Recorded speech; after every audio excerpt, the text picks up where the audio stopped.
got Jesus right here in my heart. I'm alive and living, all because I'm forgiven. I got Jesus right here in my heart. Now if you want real joy within your life, and you want to be free from care and strife, then give your heart to Him today. He'll show you the only way To be rich and free and so completely happy. You'll have Jesus right here in your heart. Come along with me. Let's tell the world why we're happy. We've got Jesus right here in our hearts. Let's sing and shout. Let's tell them what it's all about. We've got Jesus right here in our hearts. And if you want real joy and peace of mind, it won't be long till they will find that Jesus is the only way to find real happiness today. We're rich and free and so completely happy. They'll have Jesus right here in their hearts. I got Jesus right here in my heart. I got Jesus right here in my heart.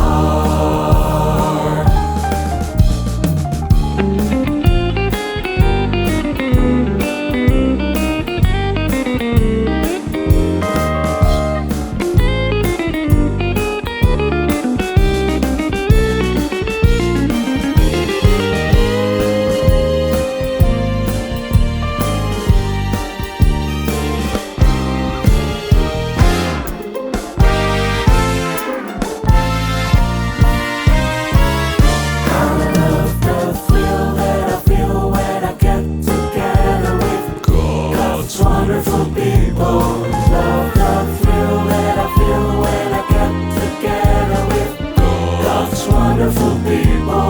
What a sight just to see all the happy faces, praising God in heavenly places. What a thrill that I feel when I get together with God's wonderful people. Now it can be just anywhere, to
Kami mau menyembah-Mu Tuhan saat ini. Hati kami rindu kepadamu.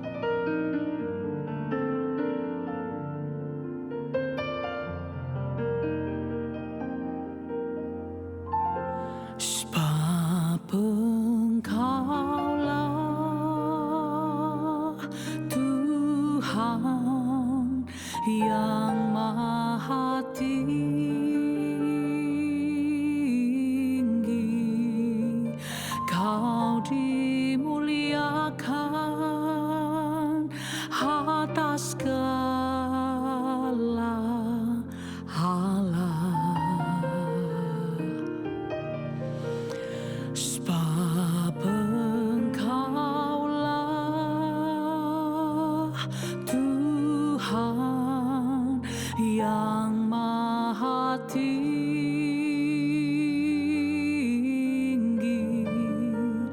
Kau dimuliakan atas segala hala. Oh, Kau ku sembah,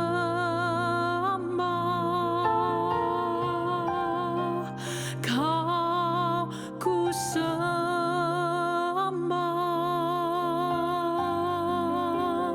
Kau ku sembah.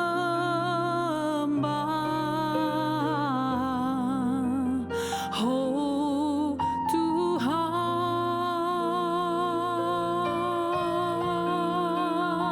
Kau ku sembah,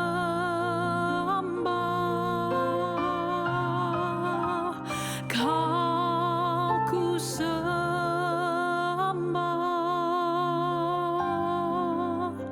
Kau ku sembah.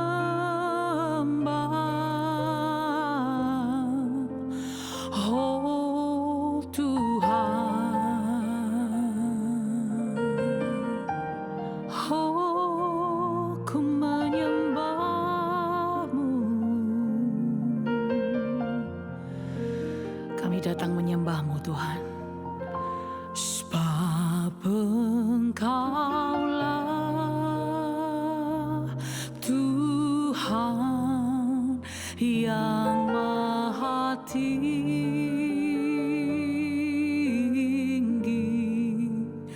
Kau dimuliakan atas segala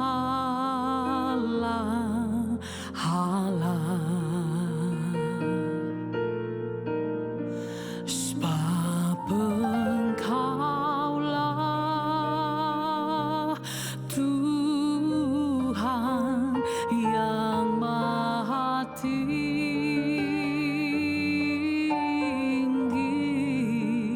Kau dimuliakan atas segala hala. We come to worship You, Kau ku sembah,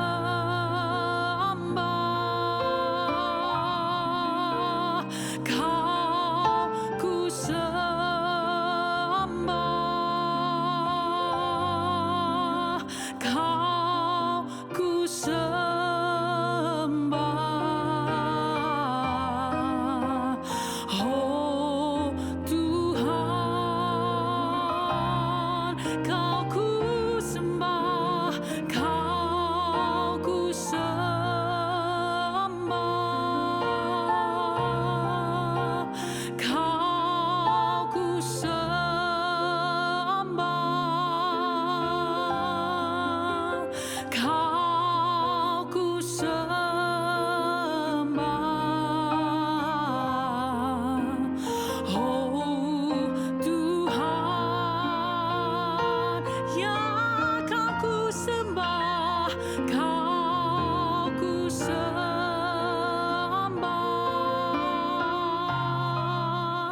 segala keadaan dalam hidup kami, menyembah-Mu di dalam segala situasi kehidupan kami.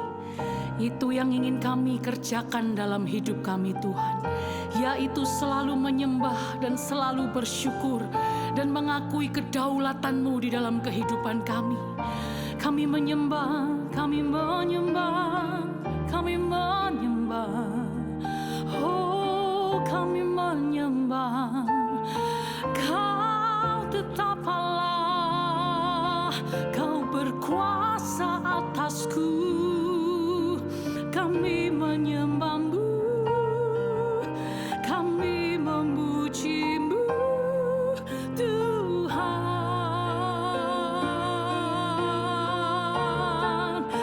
Tak ada yang lain yang ku sembah. Oh, satu nama yang berdaulat di dalam hidupku. Hanya Engkau, Yesus.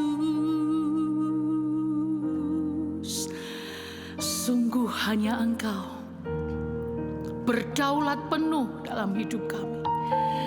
Tak ada lain yang ku sembah. Oh, selain Kau, hanya Kau, Yesus.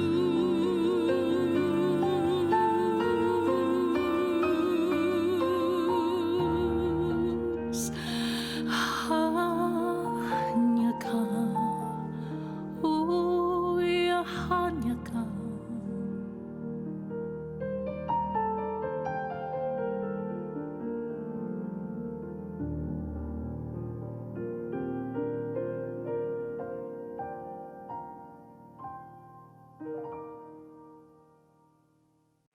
Selamat pagi Bapak Ibu yang dikasihi Tuhan. Senang berjumpa kembali dengan Anda di dalam ibadah pada hari ini.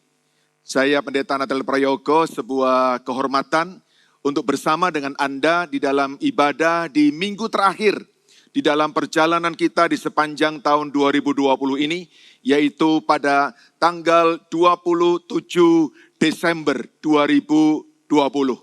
Saya bersuka cita oleh karena kita bisa menjalani perjalanan sepanjang tahun 2020 ini, walaupun tidak dengan mudah, tapi saya percaya ada penyertaan Tuhan di dalamnya. Saya ingin menyapa lebih dahulu seluruh jemaat Tuhan, jemaat GSKI Betani Nginden, jemaat GSKI Betani Manyar, jemaat GSKI Betani Citraland, jemaat GSKI Betani Sukomanunggal, dan jemaat GSKI Betani cabang-cabang lain di sekitar Kota Surabaya. Senang berjumpa dengan Anda kembali karena Tuhan menyertai kita sampai pada minggu yang terakhir di dalam tahun ini. Kita semua percaya bahwa kalau kita sampai pada minggu terakhir itu karena anugerah Tuhan yang luar biasa buat kita semuanya. Bapak Ibu yang dikasihi Tuhan, hari ini saya ingin mengajak kita semua untuk merenungkan satu bagian di dalam hidup kita, di dalam menyiapkan untuk memasuki tahun yang baru. Tidak ada seorang pun yang bisa menduga apa yang ada di tahun yang baru. Semuanya masih kelihatan suram, semuanya masih kelihatan menjadi dugaan atau menjadi perencanaan, tetapi kita percaya bahwa di tahun yang baru Tuhan ada di sana untuk menyertai kita, untuk menantikan kita, dan untuk melindungi kita. Nah, di akhir tahun ini Bapak Ibu, saya ingin mengajak kita semua untuk mengevaluasi, sekaligus juga untuk menyiapkan diri kita. Nah, saya ingin memakai sebuah istilah yang banyak dikenal di dalam dunia otomotif, di dalam dunia olahraga mobil atau motor, yang saya sebut dengan nama pit stop. Nah, di akhir tahun kita coba untuk sebentar merenungkan tentang pit stop. Karena akhir tahun biasanya baik buat kita untuk mengevaluasi, untuk memperbaiki, dan untuk mempersiapkan diri kita di dalam menempuh perjalanan di tahun 2021, perjalanan yang panjang, tetapi perjalanan yang kita tahu pasti disertai oleh Tuhan. Nah Bapak Ibu, apa itu pit stop? Di dalam olahraga bermotor atau olahraga otomotif, pit stop adalah sebuah tempat kendaraan balap berhenti di pit, di sebuah tempat tertentu untuk pengisian bahan bakar, untuk penggantian ban baru, untuk perbaikan, untuk penyesuaian mekanis, untuk menjalani hukuman, atau kombinasi dari semua yang ada yang saya sebutkan tadi. Pit stop adalah tempat di mana para pembalap harus berhenti. Pit stop adalah tempat di mana para pembalap akan merevisi kembali mobilnya, keadaan fisiknya, supaya dia bisa melanjutkan perjalanan. Nah, Bapak Ibu yang dikasihi Tuhan, banyak orang berpikir bahwa, bahkan pembalap juga berpikir bahwa kalau dia masuk ke pit stop, dia akan dilewati dengan musuh-musuhnya. Mungkin dia sedang berusaha keras untuk ada di tempat pertama. Dan dia harus masuk ke pit stop. Dan pada waktu itu konsekuensinya adalah dia akan didahului oleh lawan-lawannya sehingga urutannya menjadi berubah. Dia bisa pada urutan yang ke-9, ke-10 dan seterusnya. Tapi Bapak Ibu, apapun yang terjadi, konsekuensi yang terjadi, semua pembalap mengerti bahwa dia harus berhenti di dalam pit stop. Karena pit stop adalah saat ketika seorang pembalap bersama dengan timnya mengevaluasi mobil yang sudah selama ini dipakai untuk mengitari ya lomba itu atau area sirkuit itu sekian puluh kali. Dan disitulah ada perbaikan dan disitulah ada revisi. Nah, bagaimana dengan hidup kita sehari-hari? Di dalam hidup kita sehari-hari ada juga pit stop. Kita juga sering menemukan terutama di dalam ketika kita sedang berkendaraan kendaraan umum. Dan di dalam kendaraan umum kita seringkali akan berhenti di sebuah area tertentu. Kalau di dalam jalan tol itu disebut sebagai rest area. Dan disitulah orang suka berhenti untuk mengisi bahan bakar, untuk kebutuhan ke kamar mandi, untuk makan dan minum, untuk belanja sedikit, atau untuk menikmati pemandangan yang indah di tempat itu. Pit stop adalah tempat yang menyenangkan. Pit stop adalah tempat yang penting di dalam hidup kita. Nah, Bapak Ibu, dalam hidup kita juga perlu pit stop. Supaya di dalam pertandingan hidup yang melelahkan, yang berat, yang penuh dengan tantangan, kita bisa di-recharge kembali, disegarkan kembali. Nah, karena pit stop adalah sesuatu yang penting, maka dalam hidup pertanyaannya adalah seperti ini. Pit stop itu sesuatu yang sesaat atau sesuatu yang selalu? Pit stop dalam hidup kita setiap hari itu seperti apa? Apakah sesuatu yang hanya terjadi sesaat? Atau memang Tuhan sebetulnya menyediakan untuk kita sebuah pit stop yang kita bisa alami setiap hari? Bapak Ibu, di menjelang akhir tahun biasanya orang merencanakan liburan. Dan liburan menjadi salah satu cara untuk orang pit stop. Tetapi liburan itu sesaat. Sebentar setelah liburan selesai, orang harus kembali lagi bekerja. Setelah liburan selesai, maka segala tantangan akan kembali menghadang. Dan orang tidak bisa liburan sepanjang waktunya. Nah, pertanyaannya adalah, kalau kemudian dia mengalami kelelahan, kalau dia harus mengalami evaluasi dan revisi, bagaimana dia melakukannya ketika dia baru saja mengambil pit stop dalam hidupnya? Apakah dia harus kembali liburan? Apakah dia harus kembali mengeluarkan uang untuk ikut tur ke luar negeri? Bapak Ibu yang dikasihi Tuhan, ternyata di dalam Alkitab, Allah juga mengerti bahwa kita perlu pit stop. Dan yang dahsyat adalah bahwa di dalam Alkitab, pit stop itu diberikan bukan sesaat. Tetapi pit stop itu diberikan di sepanjang hidup kita. Asal saja kita mengerti bagaimana kita bisa mengalaminya dan bagaimana kita bisa menikmatinya. Mari kita membuka Alkitab kita di dalam Filipi pasal yang keempat, ayat yang ke-6 dan ayat yang ke-7. Bapak Ibu, ini adalah satu pengertian yang saya dapatkan tentang betapa Tuhan itu mengerti kita membutuhkan pit stop. Kita membutuhkan tempat untuk kita berhenti dan kemudian Tuhan mengisi kita dengan sesuatu yang sangat penting dalam hidup. Filipi pasal yang keempat, ayat yang ke-6 dan ayat yang ke-7. Alkitab berkata seperti ini. Janganlah hendaknya kamu khawatir tentang apapun juga. Tetapi nyatakanlah dalam segala hal keinginanmu kepada Allah, dalam doa dan permohonan dengan ucapan syukur. Sebuah nasihat yang indah sekali Bapak Ibu. Kalau kita khawatir, kalau kita cemas, kalau kita takut menghadapi apa yang ada di tahun yang akan datang, Tuhan berkata, nyatakan itu. Nyatakan itu, jangan simpan, jangan pendam, jangan pikul sendiri. Nyatakan kepada Tuhan, Tuhan mau bersedia untuk mendengar. Apa jaminannya? Firman-Nya adalah jaminannya. Tuhan berkata, nyatakan, jangan kamu khawatir. Ketika engkau cemas, nyatakan. Dan setelah itu, tinggalkan kekhawatiranmu. Nah, apa yang kemudian Paulus katakan ketika seseorang sudah berdoa kepada Tuhan, menyatakan kekhawatirannya, kecemasannya, kebingungannya di tahun yang akan datang.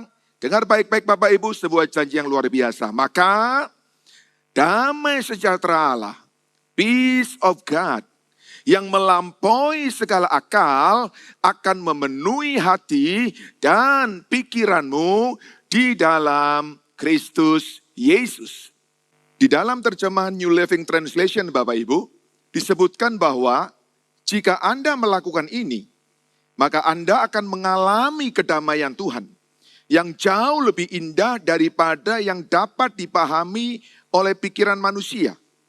Damainya akan menjaga hati dan pikiran Anda saat Anda hidup di dalam Kristus Yesus. Terjemahan yang lain dikatakan bahwa dan damai sejahtera Allah yang melampaui semua daya pemahaman akan menjaga hati dan pikiran Anda di dalam Kristus Yesus. Bapak Ibu, ada satu kata yang hilang dalam bahasa Indonesia, tetapi kata itu penting. Kata sambung, dan. Jadi artinya ketika Paulus mengatakan bahwa ketika engkau cemas, khawatir, takut, nyatakan permohonanmu kepada Tuhan, dan Tuhan akan mendengar setiap permohonanmu, maka dan akibatnya adalah damai sejahtera Allah, the peace of God, akan memenuhi. Damai yang melampaui akal, damai yang tidak dapat dimengerti dengan rasio, damai yang melampaui pengertian kita, akan diberikan Tuhan kepada kita. Artinya Bapak Ibu, setelah kita memohon kepada Tuhan, menyerahkan hidup kita kepada Tuhan, maka Tuhan akan memberi damai di dalam pikiran kita yang akan menjaga hati dan pikiran kita. Yang akan menjaga hati dan hidup kita. Ini yang saya sebut sebagai pit stop. Kita bisa melewati hari-hari kita dengan segala macam tantangan, dengan segala macam perlombaan dan perjuangan. Tapi dalam hati kita tetap ada namanya peace. Damai. Dan itulah pit stop yang sejati. Bapak Ibu, tahun depan tidak akan lebih mudah dari tahun ini. Kita berdoa supaya pandemi selesai. Tetapi masalah manusia bukan cuma pandemi. Ada begitu banyak masalah lainnya yang sangat kompleks. Dan saya percaya bahwa kalau damai itu menjaga hati dan pikiran kita, itulah pit stop yang sejati. Dan Tuhan mau memberikan kepada kita. Bukankah itu adalah kebaikan Tuhan yang luar biasa? Bapak Ibu, apa arti kata damai? Damai di dalam bahasa aslinya, bahasa Yunaninya, pengertian adalah menggabungkan bersama atau mengikat atau apa yang rusak atau terbagi. Menggabungkan kembali yang terpisah. Menggabungkan kembali apa yang terbagi. Menyatukan lagi atau memiliki semuanya bersama-sama. Artinya kalau hati kita, hidup kita terpecah, konsentrasi kita terpecah, kasih kita terpecah, kekuatan kita terpecah, damai itu menyatukan kembali. Bukankah ini luar biasa? Menghadapi tantangan yang besar, kita perlu kesatuan di dalam hidup kita, menjadi sebuah kesatuan yang utuh. Dan itulah yang disebut dengan damai. Damai adalah kondisi bebas gangguan, baik secara lahiriah maupun batiniah. Di dalam konteks ayat ini secara khusus, Tuhan mau bicara damai di dalam hati kita. Kedamaian Tuhan yang menggantikan kecemasan dalam kehidupan orang percaya yang berdoa, tidak mungkin dialami kecuali seseorang sudah berdamai dengan Tuhan melalui iman di dalam Kristus. Bapak Ibu, Tuhan menyediakan buat Anda dan saya yang sudah percaya kepada Yesus sebuah damai yang tidak sama dengan dunia. Sebuah damai yang melampaui segala pikiran dan akal kita. Damai dari Tuhan adalah anti kecemasan. Obat paling manjur untuk mengatasi kecemasan. The peace of God from the God of peace. Suatu hari Bapak Ibu, tokoh reformasi Martin Luther sedang di kamarnya dan sedang merenungkan tentang firman Tuhan. Sampailah dia pada kata damai. Dan dia merenungkan begitu dalam tentang damai. Apa sih damai itu? Dan kemudian ketika dia merenungkan, Tuhan membawa dia untuk melihat keluar dari apartemennya. Dan dia melihat melewati jendela kaca yang ada di sana. Dan ada sebuah pohon yang tumbuh dengan besar, dengan cabang dan ranting-rantingnya. Dan di luar hujan sangat deras. Angin menghembus dengan kencang sekali. Nah, Martin Luther melihat ada seekor burung kecil yang bertengger di ujung ranting daripada pohon yang besar itu. Dan ranting yang kecil itu dihempaskan oleh angin begitu keras. Sehingga seperti ranting itu sebentar lagi akan patah. Dan Martin Luther dari dalam apartemennya mencoba berteriak kepada burung kecil yang bertengger di atas ranting yang kecil itu. Dan dia coba untuk memberitahukan seolah-olah mau kasih tahu, burung kecil, hati-hati ranting itu akan patah. Ranting itu tidak akan mampu menahan dirimu lagi. Tapi tentu saja dia tidak bisa melakukannya. Begitu dia selesai berpikir itu Bapak Ibu, ranting itu betul-betul patah. Dan ranting itu kemudian jatuh ke bawah. Tetapi yang luar biasa adalah ketika ranting itu jatuh ke bawah, bersamaan dengan patahnya ranting, bersamaan pula dengan terkepaknya sayap burung yang kecil itu. Dan dia kemudian terbang tinggi sambil bersiul di tengah-tengah hujan yang deras, angin yang kencang itu. Dan Tuhan bilang kepada Martin Luther, itulah yang disebut dengan damai yang dari Tuhan. Bapak Ibu, inilah yang kita perlukan di dalam menghadapi tahun yang akan datang. Karena perjalanan kita tidak pernah ada orang bisa menduganya. Nah, saya berkata begini kepada kita, damai sejahtera Tuhan yang melampaui pengertian adalah kedamaian yang begitu berharga. Sehingga pikiran manusia dengan keterampilan dan pengetahuannya tidak akan pernah bisa menghasilkannya. Damai itu tidak pernah bisa dibuat oleh manusia. Itu hanya pemberian Tuhan. Dunia menuntut harga untuk pembelian damai. Tetapi tidak dapat memberikan damai setelah harga dibayar. Namun harga damai sejahtera Allah telah dibayar untuk kita. Karena Tuhan Yesus Kristus telah membuat damai untuk kita semua melalui darahnya di atas kayu salib. Hari ini saya mau katakan kepada kita, kelahiran Yesus yang baru saja kita rayakan, membawa damai di bumi. Tetapi itu akan terus berjalan sampai kepada pengorbanannya di atas kayu salib. Sehingga antara kita dengan Allah, yang tadinya terpisah dan tak terseberangi karena dosa, diperdamaikan melalui darah Kristus. Damai yang dari Allah menjadi pit stop dalam hidup kita Bapak Ibu. Dan itulah yang saya ingin ajak kita semua pada hari ini. Untuk mengalaminya. Bukan hanya hari ini, tapi di sepanjang perjalanan kita. Bahkan di sepanjang hidup kita. Yang luar biasa adalah bahwa damai itu, Alkitab katakan bahasa Indonesia berkata memelihara.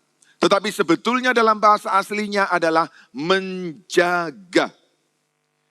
Damai itu sebagai penjaga. Menjaga, apa artinya menjaga? Menjaga artinya memperhatikan sebuah tindakan yang terlibat di dalam menjaga atau melindungi. Jadi Tuhan bukan hanya mendengar doa kita, tapi dia memberi damai yang berjaga-jaga di hati kita dan di pikiran kita. Secara kata menjaga, phoreo, itu memiliki 3 makna. Yang pertama adalah mengamati atau menjaga seperti menjaga gerbang kota sebagai kendali atas semua yang keluar masuk. Kita lihat bahwa di setiap benteng-benteng kota pada zaman yang lalu ada penjaga-penjaga yang memperhatikan siapa yang keluar dan masuk. Pada zaman ini juga demikian, di pos-pos perbatasan selalu ada penjaga yang menjaga supaya orang tidak keluar masuk seenaknya. Arti kedua adalah mengawasi atau menahan. Seperti pada penjara Romawi yang menahan narapidana sampai ada penyelesaian atas kasus mereka. Tetapi yang dimaksud dengan menjaga, phoreo ini adalah yang ketiga, yaitu memberikan keamanan dan melindungi.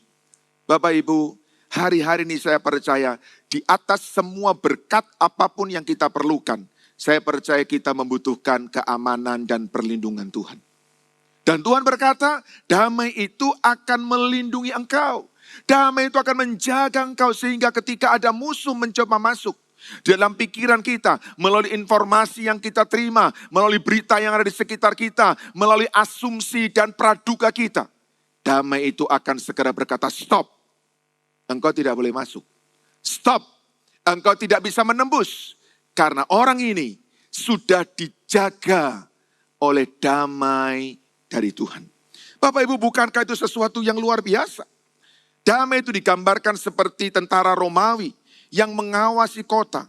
Maka damai sejahtera itu secara aktif akan menjaga dan melindungi orang-orang kudus. Yang dengan yakin percaya kepadanya dan menunjukkan kepercayaan mereka. Dengan menaati nasihat di dalam ayat yang sebelumnya, yaitu berdoa dan berseru kepada Tuhan.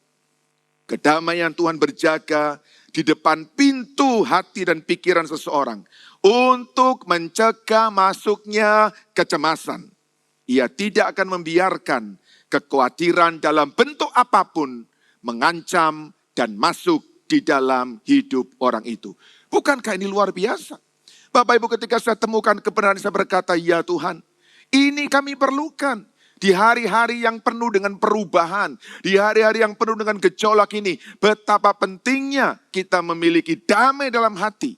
Dan itu berarti sama dengan kita masuk di dalam pit stopnya Tuhan. Bagaimana sekarang kita memiliki damai yang dari Tuhan?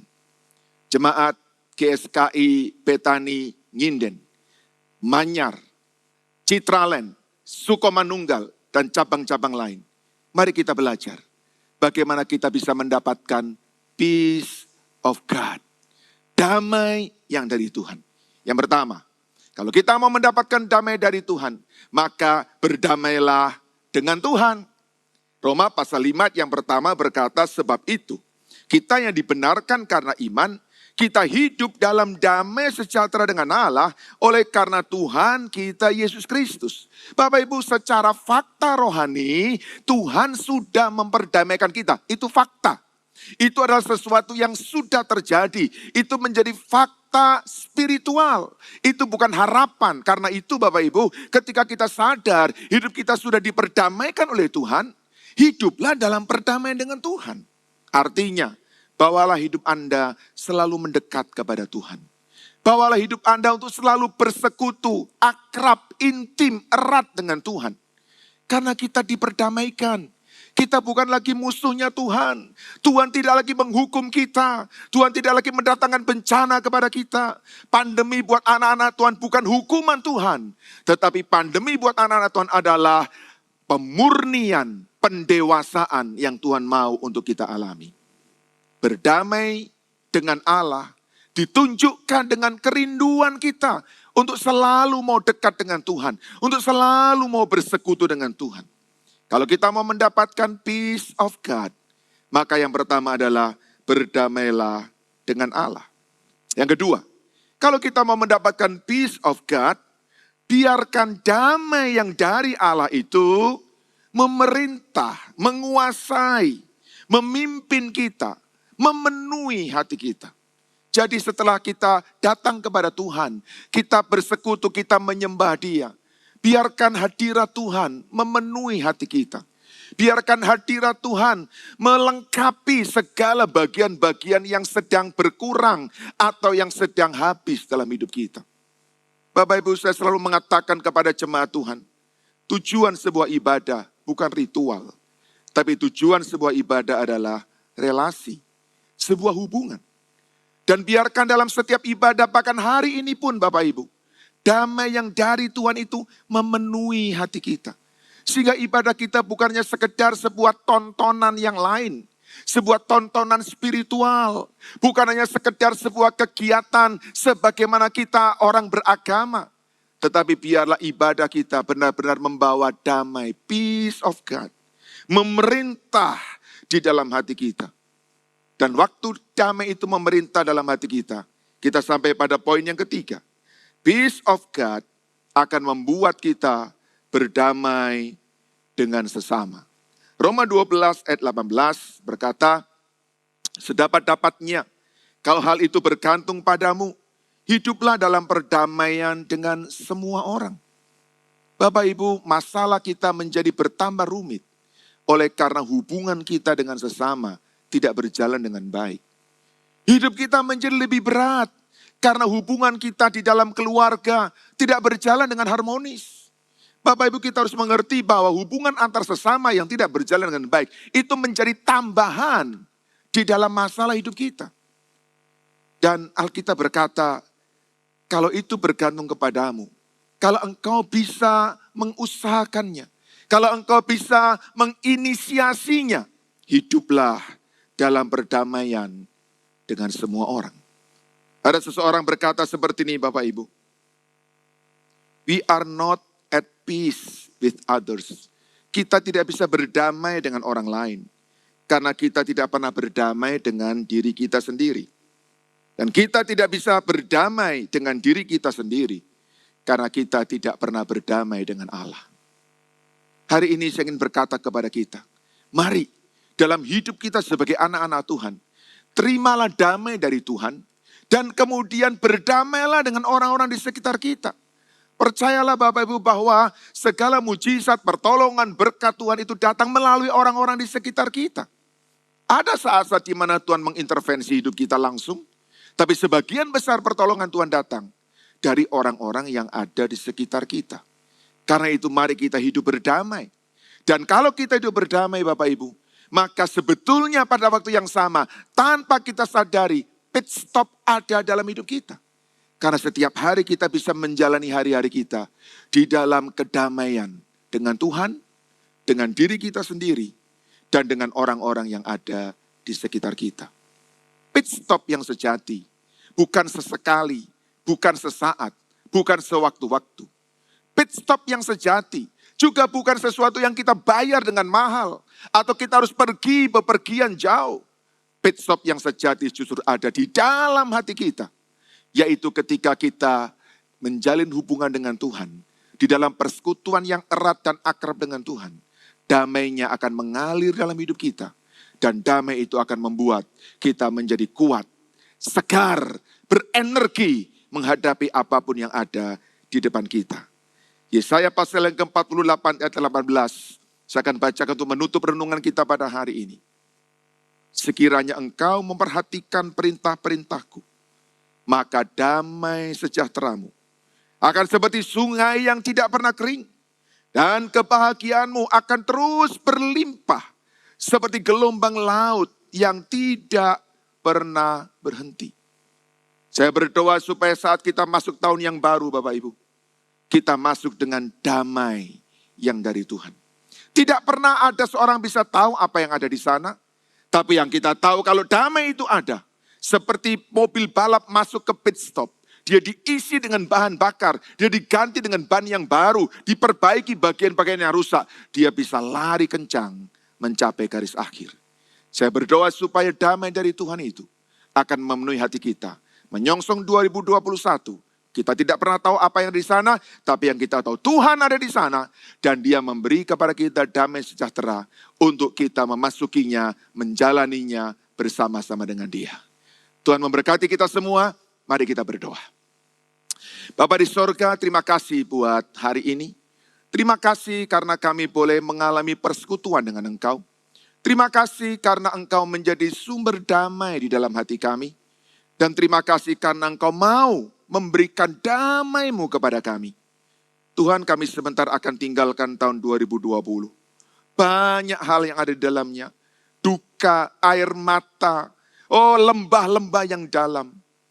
Tapi kami percaya kalau Engkau menyertai kami dengan damai-Mu, maka perjalanan kami akan dikuatkan oleh damai-Mu juga. Kami berharap, kami berdoa Tuhan, 2021 ada pemulihan, ada titik balik, ada rebound, sehingga kami bisa keluar dari pandemi ini. Tetapi apapun yang terjadi, fokus kami hanya satu, kami mau damai Tuhan memenuhi hati kami.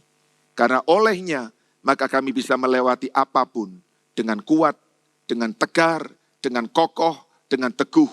Bukan karena kami kuat, tapi karena damai-Mu yang ada dalam hati kami. Terima kasih Bapa di sorga, terpuji buat nama-Mu. Di dalam nama Tuhan Yesus kami berdoa, kami bersyukur. Haleluya. Amin. Tuhan memberkati kita semua.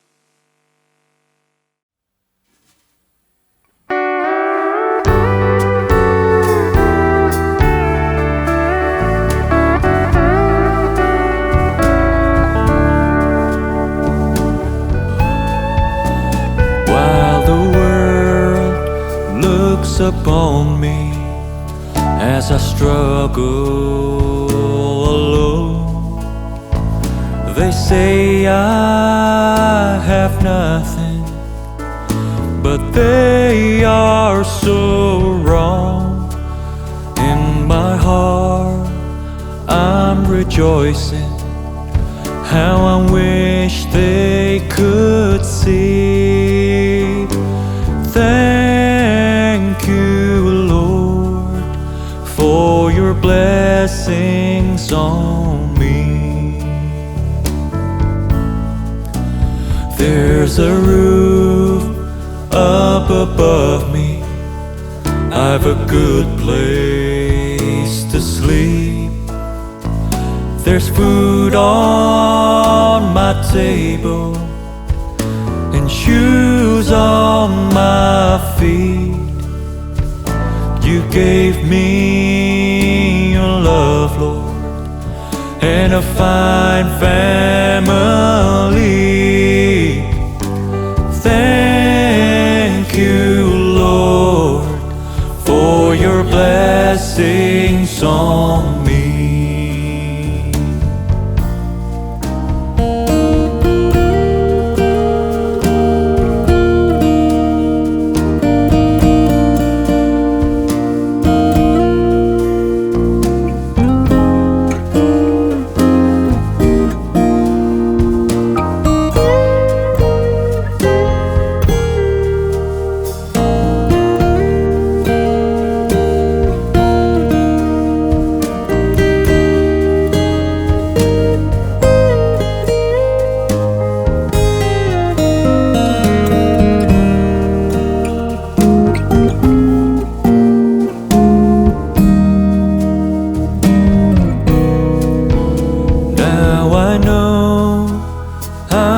Wealthy, and these clothes, they're not new. I don't have much money, but Lord, I have you, and that's all that matters, though the world may not see.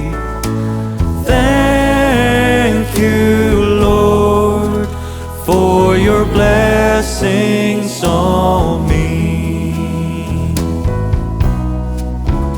There's a roof up above me, I've a good place to sleep. There's food on my table and shoes on my feet. You gave me your love, Lord, and a fine family. Thank you, Lord, for your blessings on me. Thank you, Lord, for your blessings on me. Thank you, Lord, for your blessings on me.